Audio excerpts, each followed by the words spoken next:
I'm Calum Scott, and I'm the Global Impact Director for Opportunity International. Opportunity International is a microfinance network, and we provide financial services and other services for people living in poverty in more than 40 developing countries around the world.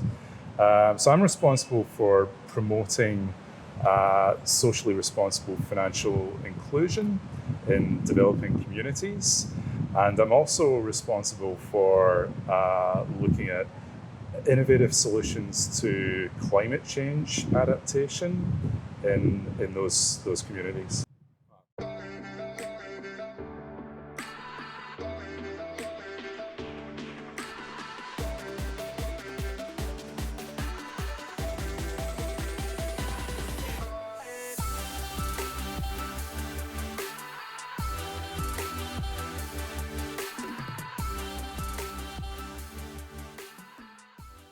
Wow, it's one of the best intros I've ever heard. And something very meaningful and very purposeful. That's it's nice to hear. And so for today's agenda, we have quite a few points, a lot related to climate change. Yeah. And I think you have been focusing quite a bit on that. Yeah. How is the situation? Yeah, well, look, I think there's a lot we can say about the impacts of climate change, and every year the science gets clearer about the impact that this will have on all of us. My particular focus is looking at the impact that global warming will have on specific communities, specific livelihoods, and especially looking at vulnerable groups in the developing communities where opportunity works. So it's there are many stats that you can produce, but for example, there are more than 200 million smallholder farmers in the world, and those farmers will be particularly badly affected particularly exposed to climate change. Exposed in the sense that Sub-Saharan Africa, the Indian subcontinent will be particularly affected by changes in rainfall patterns. So not just drought, but also more concentrated rainfall leading to flooding, and also increasing temperatures will make certain crops less viable, less productive, and that will be have a massive impact on smallholder farmers and also the communities that they serve. And also something that we are seeing now with climate change is that some type of insects are kind of migrating from certain areas of the world to other areas. I think they are having some big issue now in Africa, Central Africa, with locusts. I heard like millions of locusts invading countries. Yeah. I mean, you can look at climate change impact in a number of different ways, but one way of looking at it is that there will be extreme weather events and extreme events that will impact people, and then alongside that, there's this background of rising temperatures that will make crops less viable because of increased disease vectors, pests, pestilence, and also because simply certain crops that are traditionally a large part of smallholder farmers' income will be badly affected. Yeah. And then there are other issues such as rice farming is very water intensive, but one problem created by climate change will be a lack of access to water. So without getting all doom and gloom, and I don't think we need to, because there are ways that we can adapt livelihoods and food production to cope better with climate change. But we need to be taking action now to understand how can we help those communities adapt? Because the other thing is, not only are they worse hit than other parts of the world, but also they have less resilience, so they have fewer assets to fall back on, and they're less able to cope with a lost harvest in the way that developed countries can.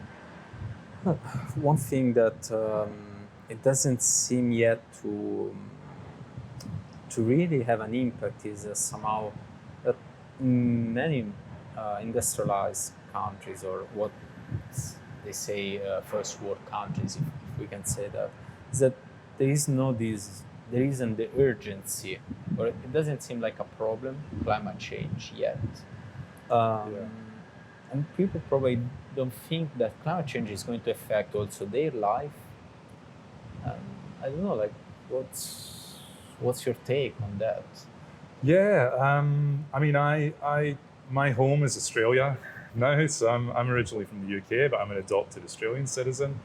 And the last year has been, the bushfire season this year in Australia has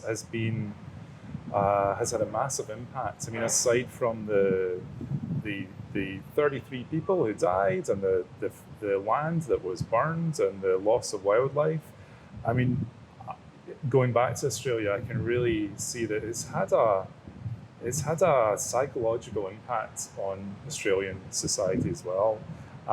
And it remains to be seen if that changes that sense of urgency. But personally, I can feel that people feel more desperate, but also a lot of people feel more determined that we need to take action. And I think this is a time when we need to be demonstrating that you don't need to feel desperation. It's understandable if you do, but we each have a role we can play. We're all stakeholders in this. We'll all be affected by this, and our own personal actions can have a positive impact on this.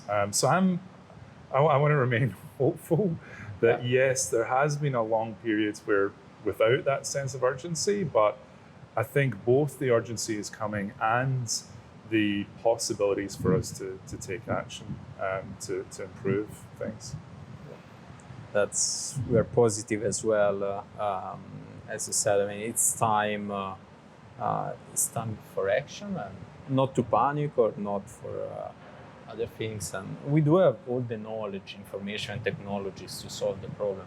It's not that we have to come up with anything new. It's just a matter of deploying it, getting it out there, and solve it. Exactly. Yeah. So William Gibson, the sci-fi writer, wrote that the future's here already. It's just not evenly distributed. Yeah. And that is the challenge, actually. There are a lot of solutions to reducing energy use, to promoting clean energy use, wastage, to promoting reduced food wastage, absolutely, and to more efficient farming techniques and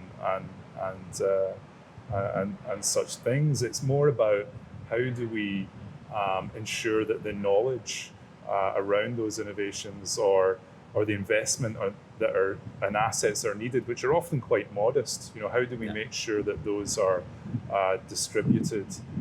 Particularly, as I say, 200 million smallholder farmers,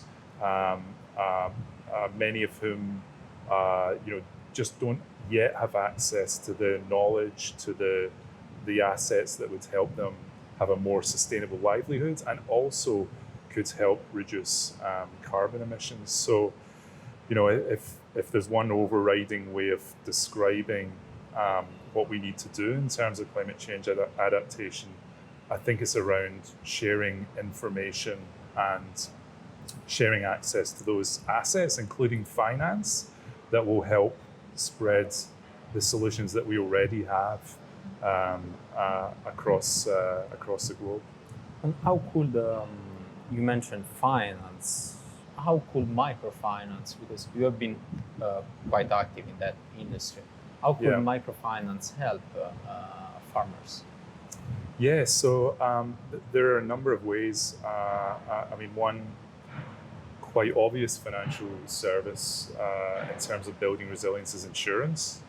So the microfinance industry has, for 20 years plus now, has provided insurance to clients around the loans that they have. So life insurance, whereby if the client dies or they lose their business, then the loan is paid off And through doesn't the go to the insurance family products. or okay. Yeah, and doesn't indebt the Okay. family. So that's very common across the industry.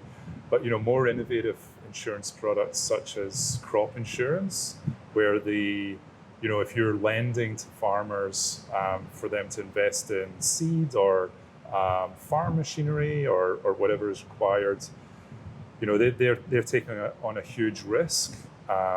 If the crop fails in a particular year, then that could be devastating. It could affect the ability of the farmer to feed his own family, never mind anything else. So that often deters farmers from investing in these solutions. So insurance around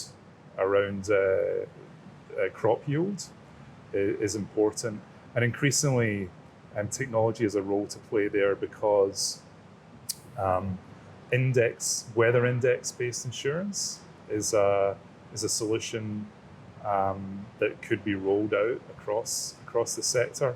So whereby if there is excess flooding or if rainfall isn't sufficient in a certain area in a certain period, then all of the farmers in that region would receive an insurance payout to compensate them for that.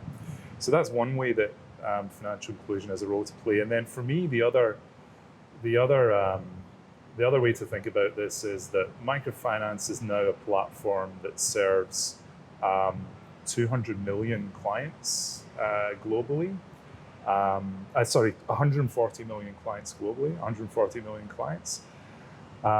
So average household size of 5 people, that's 600 million people in developing countries that are reached by credit and savings, etc. And that's a potential delivery platform for providing other services. So for example, training in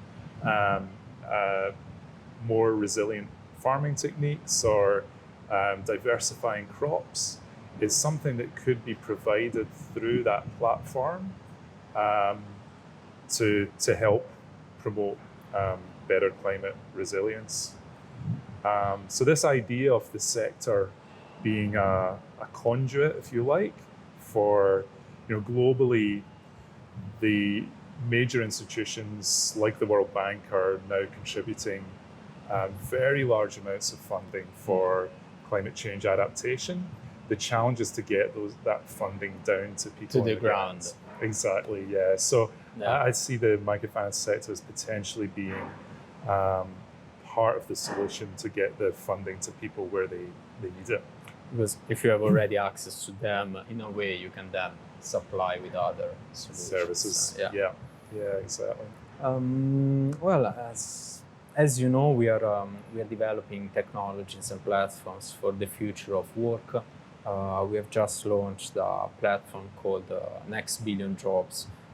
It's open source platform, and the mission of that is actually to train and increase the quality of employment for the next billion people. That's kind of a small ambition. We can't cover all 7, but start from 1. Start with 1. If we succeed, we will go for 10 billion jobs. I like it, yeah. What would you see as what should we do in terms of work? What do you think are the areas that we should push or focus in order to have the future of work that are needed to tackle this situation as well? Yeah, look, this is something that we're looking to research as well. So I probably don't have solutions so much as questions. But the questions that we're looking to ask with our partners are around, looking at the livelihoods that the clients have today and trying to, look for threats to those livelihoods, risks. One obvious response to that is to help the clients of our partners diversify their income sources. So what you often find is, you or I maybe only have one job. Well, I think you have around 5 jobs, maybe 10 jobs. But in the developed world, we often have one job normally. But in developing countries, often people have multiple sources of income. So the husband may be employed, or one spouse in the household may be employed, but then they may grow food at home. They may have a buffalo and sell milk. So they have multiple sources of income. So that's not an unusual thing. And encouraging diversification, especially if farmers have one crop that's vulnerable to an extreme weather event, then encouraging diversification to reduce that risk at the household level is an obvious way that can help. But then, more generally, just intelligence about what are viable livelihoods, and not just in rural areas, but also in urban areas. I mean, one of the biggest areas of population growth in Africa is in cities. So, Dar, Nairobi, Lagos, Nigeria. The urban population is rocketing and pulling in population from rural areas. So how can we help promote sustainable livelihoods for those people? And absolutely, education will be a massive part of that. I just published in the last couple of weeks is a review of the 76 best initiatives to address climate change. Oh. And what can we find? We can just Google it. Yeah, so Okay. it's Project Drawdown, and was the original publication in 2016, and the new publication has just come out, which is a review. I think it's called Drawdown Review, actually. We will put it in the link of this session. It's well worth the read, and one of the most interesting things is out of all of those, I mean, of course, it includes solar voltaics and onshore and offshore wind, but actually the number one initiative that could contribute to reducing climate change is education. So they list that at the top because it helps promote family planning. It helps promote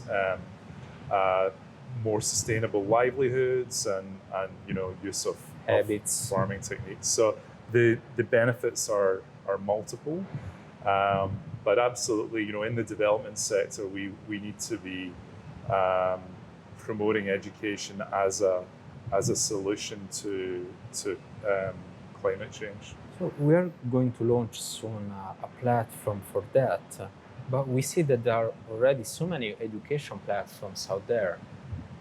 The question is, what do you think it's missing to the current platform to actually address this problem properly? Yeah, so probably can best speak for the areas that we work in, but in developing communities, yes, in some cases it can be specialist training around agriculture techniques, etc. But often it's also basic training around business and cash flow management, so addressing those needs can have quite a significant impact in making household incomes more viable. Maybe another problem is that many of these rural areas where we are actually seeing the biggest challenges and problems, most of the people might not have access to smartphones or to devices. Yeah. And some people might not even read or being able to read. So online platforms might not be necessarily the best solution. Yes. Yeah.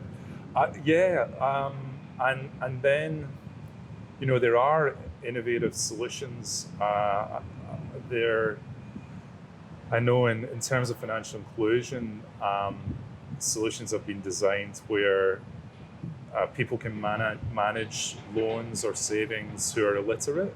So apps on smartphones that are based around symbols or rather than language are intended to be more inclusive because they can allow the people who are partially literate to access those services. And in those cases, it's kind of about designing from the ground up. So thinking about what's the actual use? How can this benefit these communities? What are the challenges that people face in terms of using the technology? So research around looking at human behavior and obstacles to using the technology is quite often the place to start, rather than thinking about what technology can we bring from elsewhere and throw into the mix here. And so we were discussing it was a couple of days ago with a friend, Philippe. He's based in Paris and he's running a kind of event and organizations about AI and robotics. And we were discussing about this actually because he's going to do an event in Washington, a summit this year. And the topic is going to be AI and robotics for climate change. Right. How do you think that could, what could be the role of AI and robotics for climate change? And many people are scared about it, because of jobs. Yeah, lots of jobs. Look, I can certainly see a role in terms of climate forecasting. So there's a lot of data to crunch. I mean, in general terms, we talk about global warming and changes in rainfall, but actually there's an increase in or a decrease in predictability, if you like, around weather events. And in terms of predicting, what will the impact be as say a storm develops and what aid will be needed, I think computing power around that will be hugely important. And I think it can help at a local geographic level as well. So, for example, one thing I've seen is in terms of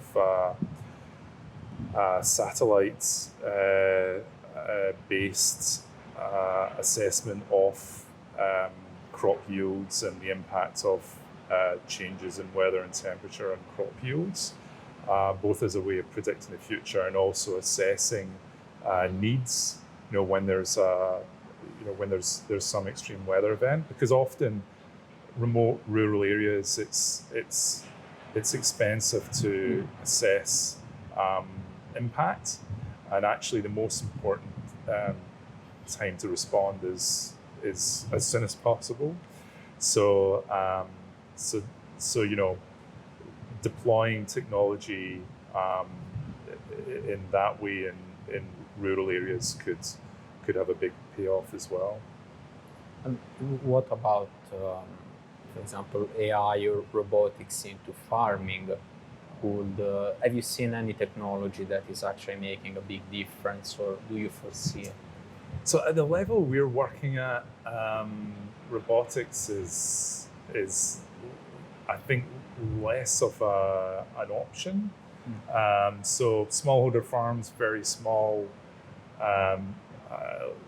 size of the land, so probably less available there. It's probably more rudimentary technology, tractors, plows, those sort of things, rather than robotics. Except, as I say, in terms of collecting and sharing data.